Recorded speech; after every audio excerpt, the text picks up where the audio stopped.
Well, greetings to the brightest audience in America. I'm here to welcome you to another series, another talk on another aspect of the Walt Brown controversy. We looked at the correspondence between Walt Brown and another organization and another scientist. And that seems they tried to do arbitration and then they backed out. The other side backed out. So they did mediation and that fell through. And then there were years and years where nothing happened. And now we have a new character entering the scene. This is going to be Pastor Kevin Lee, and I'll show you how you can find that. Let's see if we got this. We're going to have you go into, let's see, hydroplate.com, hydroplate.org. And real quickly, I'm just going to check, see if we're live streaming. And it looks like we're live streaming there. It looks like we're, let's see, live streaming here. Okay, we're good. Everything's working just as planned. So we're going to go into hydroplate.org, and then we're going to hit the hydroplate resource button, go down to hydroplate controversy, and go right up to this nifty timeline. This is such a neat tool. I wish I would have known about this before. And then we're going to scroll past the beginning stages where he tried to take care of it privately, and then they went to mediation, and that fell apart. And that was in 95. I think they did the mediation of June of 94, and then it fell apart by January of 95.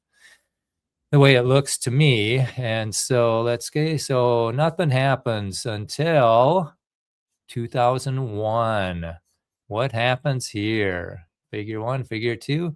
Let's take a peek. And the neat thing about this timeline is it brings you right there. And here is an article.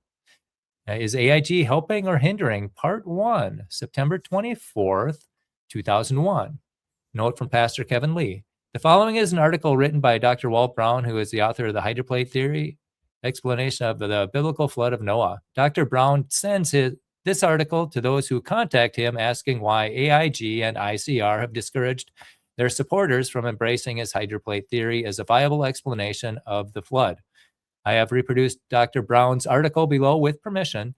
It is posted here because Dr. Brown makes reference to my face-to-face and written attempts. Documented in Is HIG Helping or Hindering? Part 2, to minimize the differences between these organizations. Okay, what are we looking at? This is going to be the copy and paste it thing, maybe. That was like reading the originals. See if we get the originals down here. I guess not. Okay, so we're going to bring it up to the top. Here we go. Bring it all the way back up to the top. Here we go. Sorry about that pilot error, but it's a lot of fun. Okay, so this is September 24th, 2001. Scientific differences between Answers in Genesis and the Center for Scientific Creation. Interesting. It's AIG now. Well, that's a new player on the field, too. That hasn't been mentioned yet. Sometimes people write or call to ask for my response to a sincere and credible person or organization that publicly disagrees with me. Instead of interacting with that third party, I try to go to the person who disagrees and let the third party observe. Doing so saves time, minimizes understanding, and helps me learn, and allows the third party to identify any error or fault. I consider Ken Ham and his organization, Answers in Genesis, AIG, both sincere and credible. Although I am aware of no biblical differences there are some scientific differences. More and more people are asking me about those differences, and Ken Ham and his organization are increasingly spreading their version of our differences in large forums where I cannot respond directly. They have never approached me to discuss these differences, but I have always sought to deal directly with them as described above. Okay, here are 3 examples. Well, you will see some common elements and may surmise what lies beneath these differences. In 1994, I received a letter from Ron Hillstad, president of Master Books, originally the marketing arm for books and videos of the Institute for Creation Research, ICR. He said he had heard good things about our book in the beginning, Compelling Evidence for Creation and the Flood, 5th edition, 1989, and he was considering adding it to their catalog. He asked for, and we sent him a review copy. Well, praise the Lord.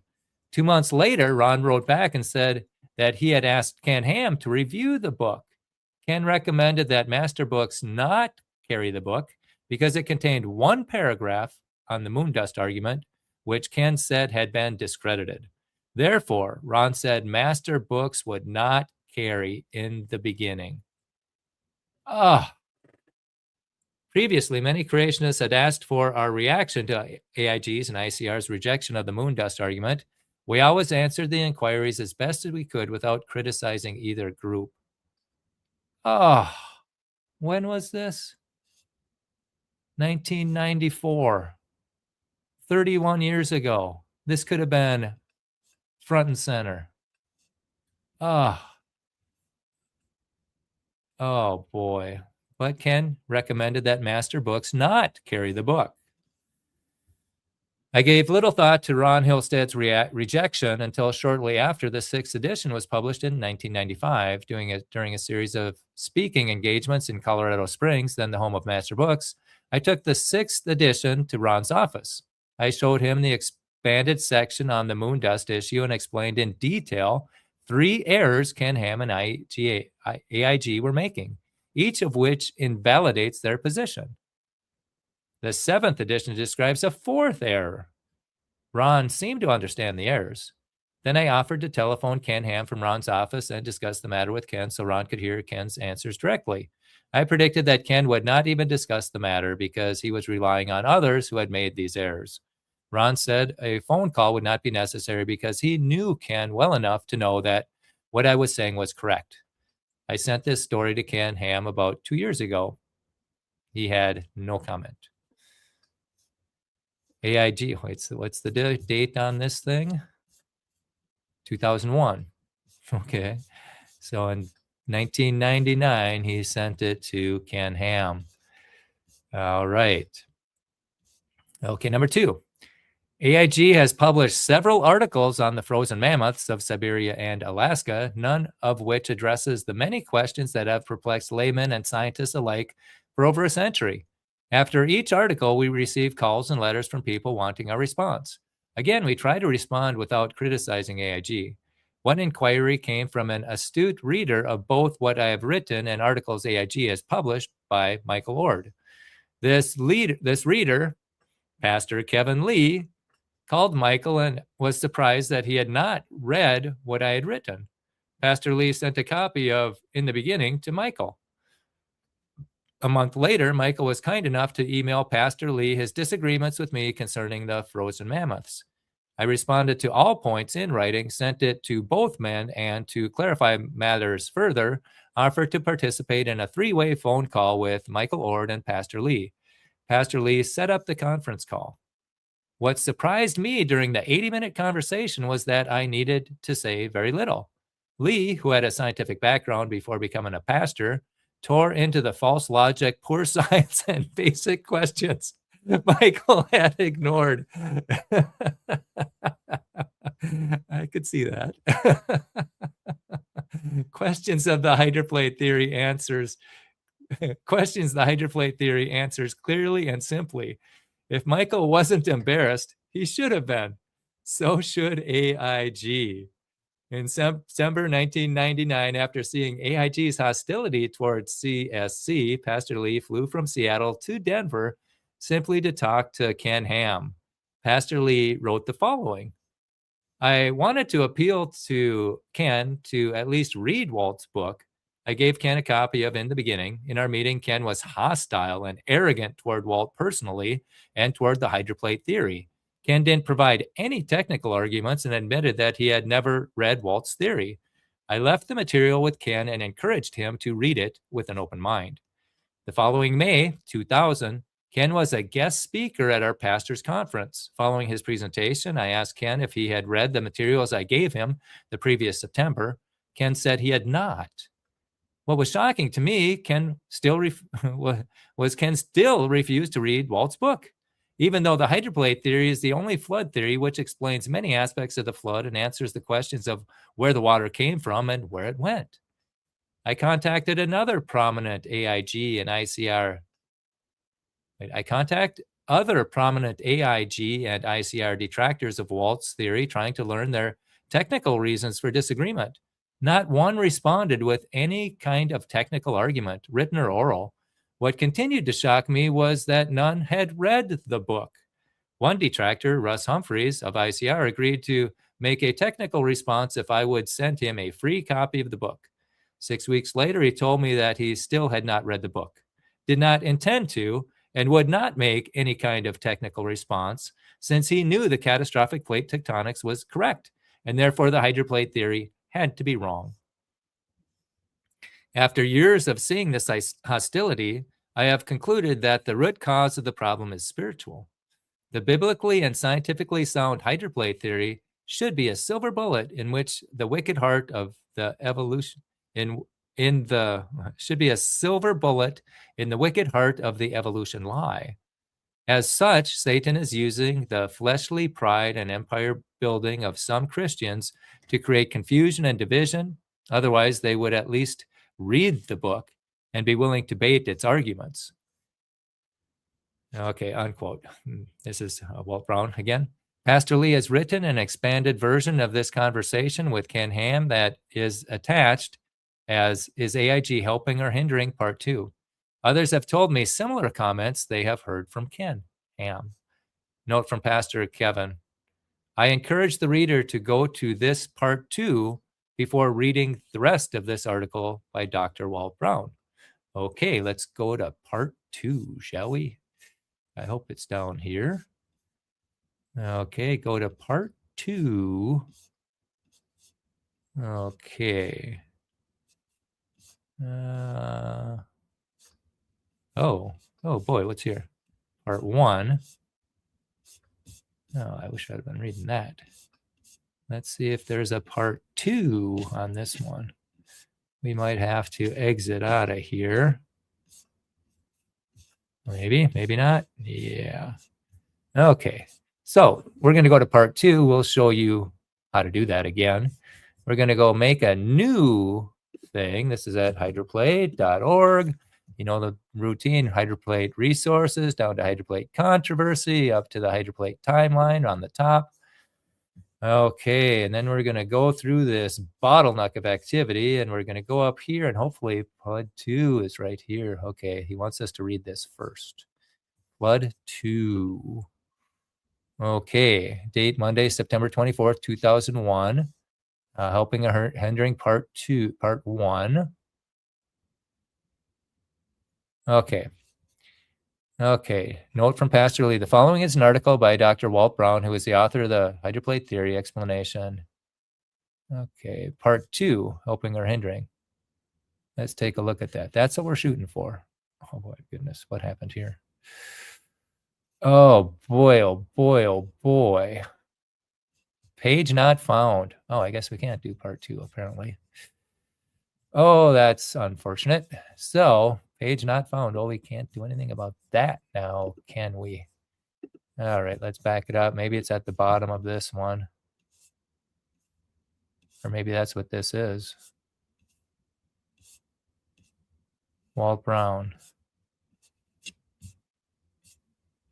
This is Part 1 or Part 2. Okay, this is Part 1. Sorry about the delay. You can go get a drink of water, stretch out your back, do some push-ups, whatever. Okay, so I don't know if we're going to get to Part 2. Okay. Maybe this is Part 2? Maybe it is. This might be Part 2.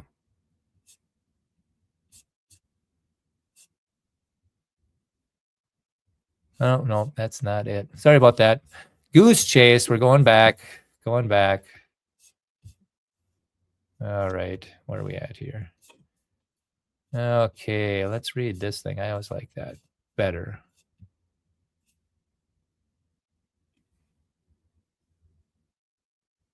All right, where were we at? Okay.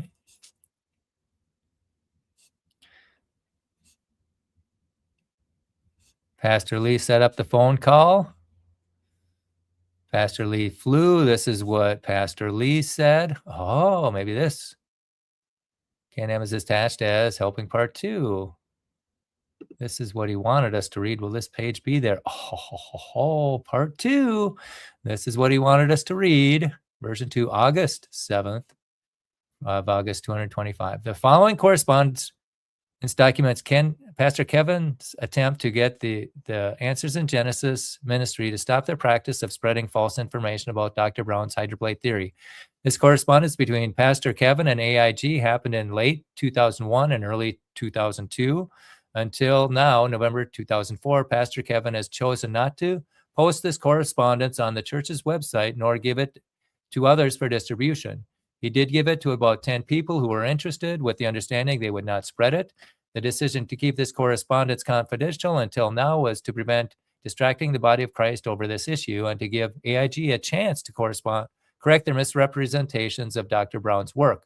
Pastor Kevin is hoping AIG would at least cease from spreading further false statements about Dr. Brown's work. In December of 2002, AIG again misrepresented Dr. Brown's work and thus misinformed their readers by publishing in their technical journal a critique of Brown's theory, which was authored by Dr. John Baumgartner. This critique was so blatantly false and misrepresenting of Dr. Brown's theory that it cannot be excused away or hidden. Dr. Brown had written to AIG years earlier, documenting earlier misrepresentations by Dr. Baumgartner that were published by AIG, asking them to cease this practice.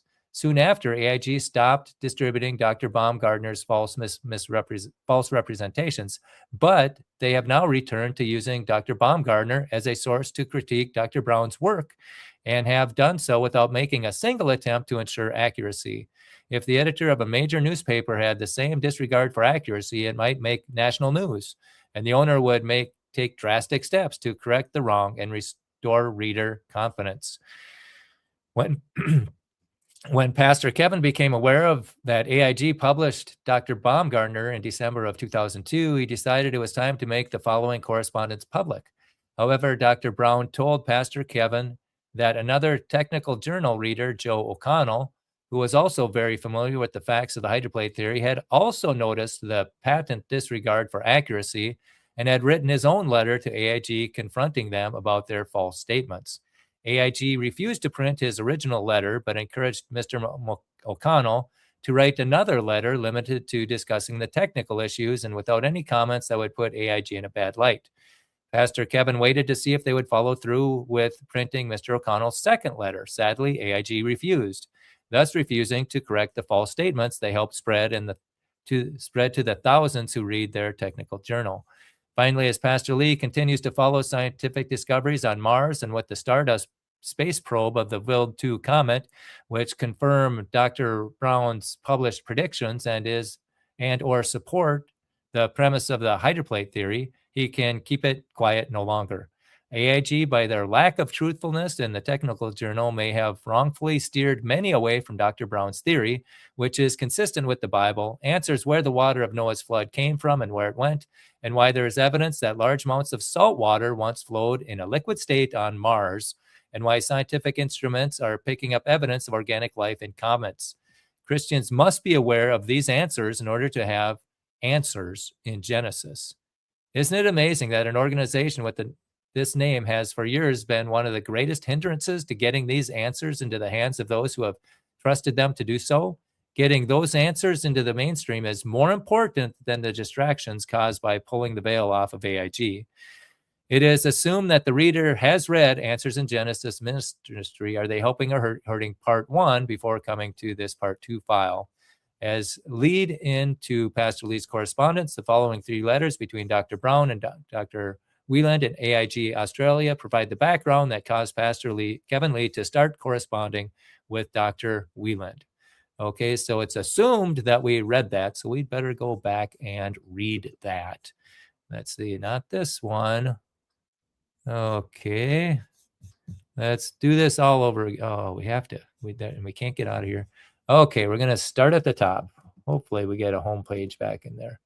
Let's see, hydroplate.org. You know the routine. Down to there, Hit the time. Hit the timeline. And now off we go to the races. Off we go past the bunch of things that happened in 1994 and 95. And now we're back at this. Boom. Is AIG helping or hindering part 1? Okay.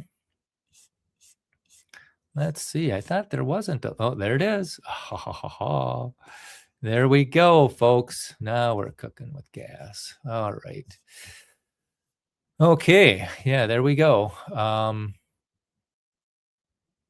Using the fleshly pride, Pastor Lee has written an expanded version of his conversation with Pastor Ken Ham is attached is AG helping or hindering part 2. Others have told me similar comments they have heard from Ken Ham. Okay, note that we go to part 1 before reading. Okay, but we did that and they said this is assumed we read this. In the last example, Andrew Snelling had been spreading false information concerning the hydroplate theory for several years while working at AIG. Others were repeating it in various forms. The attached emails can be obtained by writing Walt Brown at walt@creationscience.com. Include my answers to Andrew. I first sent copies of this exchange to everyone I mentioned in the letter. Andrew had no response. The only response was from a person very close to AIG and ICR. He sent a letter apologizing for having publicly, sorry about this. This is just very sensitive. All right, I think we're just going to have to, it's too far. That's going to work. He apologized for having criticized me publicly for more than a decade. He said he had stopped doing so and had disassociated himself from Andrew Snelling's criticisms and other named individuals who were doing it. I deeply appreciate his letter and agreed with his statement that minor quibbles over particular flood and cosmology theories pale in comparison to our agreement on a young Earth, a worldwide flood, and other essentials from Scripture. We may differ on many topics, but we are brothers. Other good examples could be given. Notice the common elements: AIG accepting a few poorly researched scientific conclusions, then spreading them to a vast Christian audience for many years. People increasingly asking me about these errors and my attempt to deal with the source of these errors in front of these third parties. What these examples don't show is AIG's position hardening, and AIG spreading their distorted versions of our differences through their far-reaching forums, along with some name-calling. Ken Ham often calls me as a loner. Often calls me as a loner. I frequently interact with people, including scientists, throughout the world. Many letters and phone calls arrive daily. Visitors arrive weekly. What Ken may mean is that I do not look to AIG or ICR for approval or direction. CSC, that's Walt's organization, is getting more and more inquiries about scientific differences with AIG. For several years, AIG distributed its standard version of Why I Am Misguided, can be obtained by writing Walt Brown. Until now, I have not responded. It has now reached a point where this is misleading and confusing many others, thereby diluting creation science's impact. Therefore, I am offering to explore all of these differences with Ken Ham and any he wishes to have join him in a large neutral forum. Several principles should guide our exchange. Ad hominem remarks should not be allowed. As Christians and creationists, we have much in common. We should be able to discuss our differences rationally, calmly, and based on evidence. While we may still disagree on some issues, we will both benefit from explaining our positions to a wide audience. 2, each side should be allowed the same number of words in the exchange and should presume that the audience has read what we each have already published, including at our respective websites. A neutral editor can resolve other details. 3, each side can discuss any scientific difference they have. The biggest subject by far will be the flood. AIG has promoted the catastrophic plate tectonics theory and has criticized the hydroplate theory. While I'm convinced that neither Ken Ham nor his few associates criticizing the hydroplate theory have tried to understand it, they do understand the Bible. The catastrophic plate tectonic theory contradicts the biblical description of the flood in numerous ways, while many have observed that the hydroplate theory corresponds to the Bible in every detail. For example, 2 days ago, I received the following letter from a scientist at the University of Texas. Dear Dr. Brown, I have no doubt you are inspired by the Bible in your research. Nobody can make mistakes with that book as a source. The source of inspiration for the hydroplate theory becomes clear to the reader in later chapters of your book after most of the material evidence is presented. When I came across your website and started reading the book, I couldn't stop. Eventually, I bought a few hard copies to save my eyesight and give to others to read. The rhetorical question I kept asking myself was, where did he get the idea? Once again, it looks like from the Bible. Nobody can logically undermine the evidence you presented. Okay, and the website to get the book now, it's hpt.rsr.org. Again, hpt.rsr.org, and you can get a download of it. Okay, and this is Walt Brown talking again. Some neutral party will need to moderate this exchange. 4 possibilities come to mind. There could be others. It could be a website specifically for this purpose. It could be restricted to creationists only, and or a fee could be charged.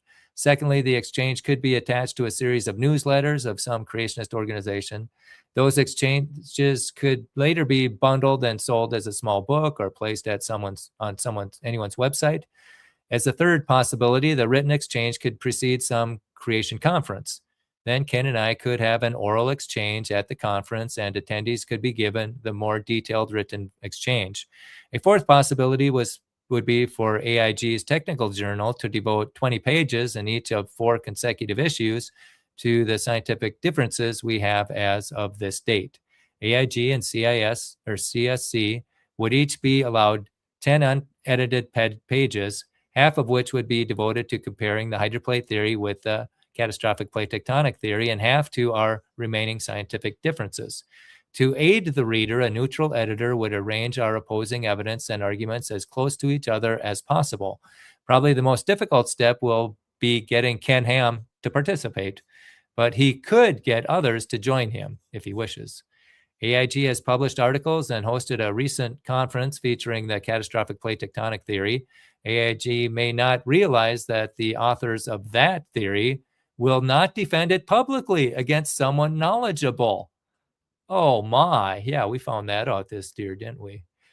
Can be obtained. All right. Creationists are increasingly learning its flaws, publishing its deficiencies, and explaining them in local meetings.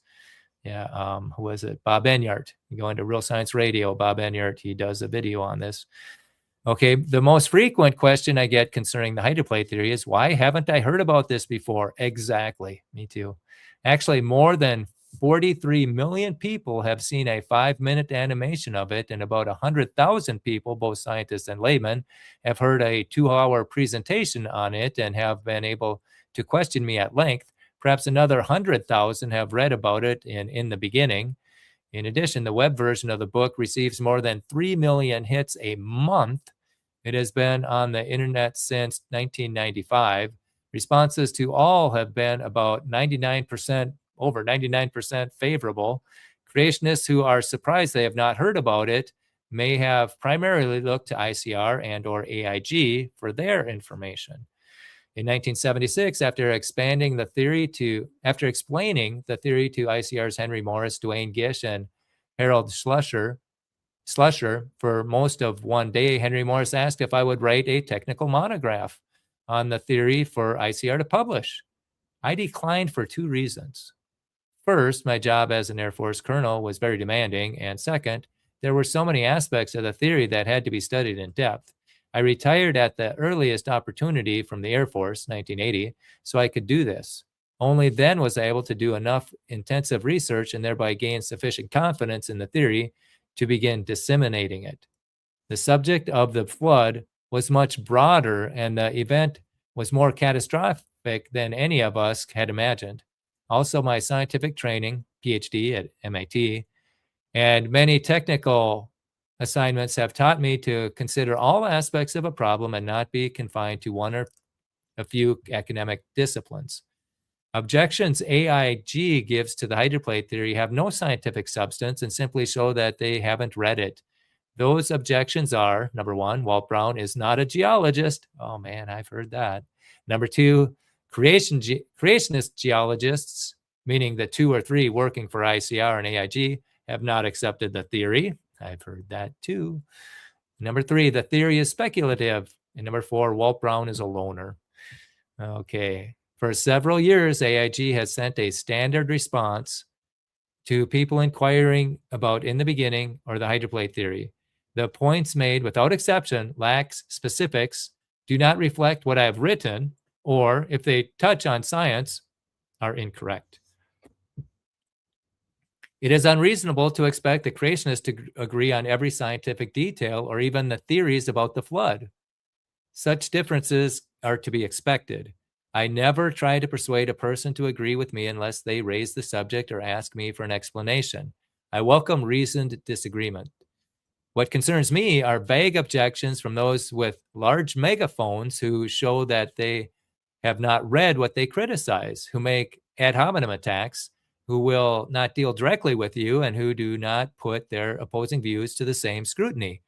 This misleads many Christians, a serious matter. To resolve a scientific controversy requires a direct exchange on a level playing field. If anyone wants specific details on any points of scientific disagreement between AIG and CSC, they should encourage Ken Ham to accept my offer. I hear more criticism of the hydroplate theory by AIG and ICR than by all evolutionists combined. All of it behind my back and in forums where I cannot respond directly. Creationists should insist that this wasteful activity cease and we address our differences directly and forthrightly. Yes, I may be wrong. Let's see. Having an audience observe our exchange will help both of us see beyond our biases and address what the other person is saying. Earlier, I asked you to identify what lies behind those differences between AIG and CSC. Certainly, they do not involve biblical interpretation. I am also confident that scientific matters are not the root cause, although that is the visible surface issue on which we must engage in a public exchange. Does AIG, a growing donation-based organization, view itself as the rightful leader of the creation movement, the organization that should set creationist policy that clearly sees what needs to be done? If so, my actions could be viewed not as an attempt to get at the scientific truth or an event such as the flood, but as a challenge to AIG. A bedrock principle in law is that a person can face his accuser before a group of peers. This principle is indisputable for quickly getting at the truth, a need in science as well as law. It also puts an accuser on notice. He better have his facts straight. This minimizes the number of poorly researched accusations and reduces disharmony. It is imperative that we come together to lay our differences aside before others, all in the spirit of seeking the truth and helping thousands of fellow Christians and who want to see a clear contrasting of our positions on large critical scientific issues. I am ready. To Ken Ham, please don't disseminate, delay, or tell me to go publish an article somewhere. The hydroplate theory alone, 160 pages, is far too lengthy for an article. If Ken Ham refuses to participate in an exchange of scientific views, that would be unfortunate, but at minimum, the backbiting must stop. If it does not, matters could escalate. On February 10th to the 13th, 2000, Ken was a few miles from my office in Phoenix, Arizona. I tried to set up a meeting to discuss our differences. He wrote, if you wanted to personally discuss what we are doing at AIG and what is happening in the creation ministry worldwide, I'm certainly willing to try to fit it in with our busy schedule in Phoenix. It would probably have to be in between speaking engagements in a side room or somewhere. However, I really am not prepared at all to discuss a model of the flood. I then invited Ken to come to my office where we could have no interruptions. He declined. Today, I have again invited Ken to visit my office during his visit to Phoenix in 2 weeks. For now, the letter is going primarily to those who inquire or have heard about the differences between AIG and CSC. It will be sent to AIG first. Walt Brown, September 24, 2001. P.S. Ken Ham never responded to my invitation of September 24th, 2001. Wow. Okay, so AIG enters the stage here. Let's take you out of here. Let's wrap this up. Okay, we'll remove that. Okay, so that's where we're at. A Answers in Genesis has taken some shots at allegedly taken some shots at Walt Brown, and he has responded. He wants to clear it up publicly, and it is interesting. And he writes about that in one of his books. He says people of this scientific revolution should see who's unwilling to enter a scientific debate. And Walt's been willing his whole life. He even offered people $10,000 if they'd get in a written debate with him. You know, if they had the credentials and an earned PhD, and they don't do it. And then Major Coleman, he actually added 10,000 to it, so they were offering $20,000, and the professors did not step up to the plate. And let's look at some of these comments. Oh, I like this one here. Jesus loves you. Yes, indeed. Absolutely. Praise the Lord for that. Yeah, I have a poster of that. No, I've got Jesus died for you. And I bring that to the college and talk to kids about that. But that's what this is all about. We want people to get all the information. We want people to make informed decisions.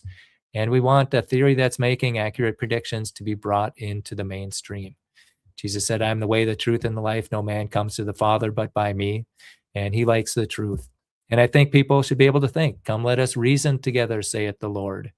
You know, that's what we want to hear. But it doesn't happen in our government schools, museums, and media. They just pound a blind chance perspective of the past down your throat. That's the Big Bang and evolution. Can't think of anything else. But sadly, that's happening at our creation museums too when it comes to flood models. You can only think about catastrophic plate tectonics when actually the hydroplate theory explains it better.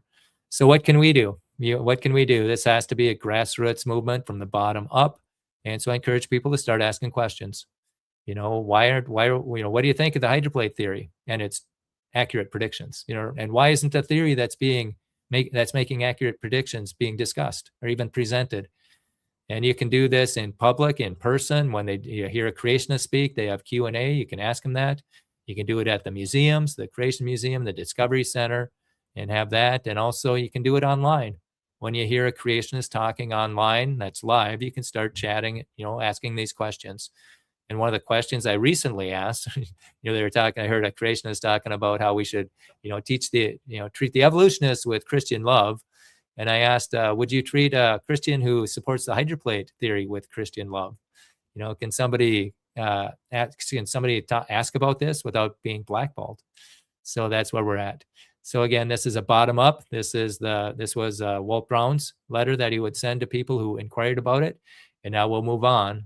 And I think this is where Pastor Lee is going to fully dive in. So again, thank you for the time and effort you're putting into this. I hope it's as informative to you as it is for me. And we'll be starting the next one in a few minutes. So may God bless and guide you.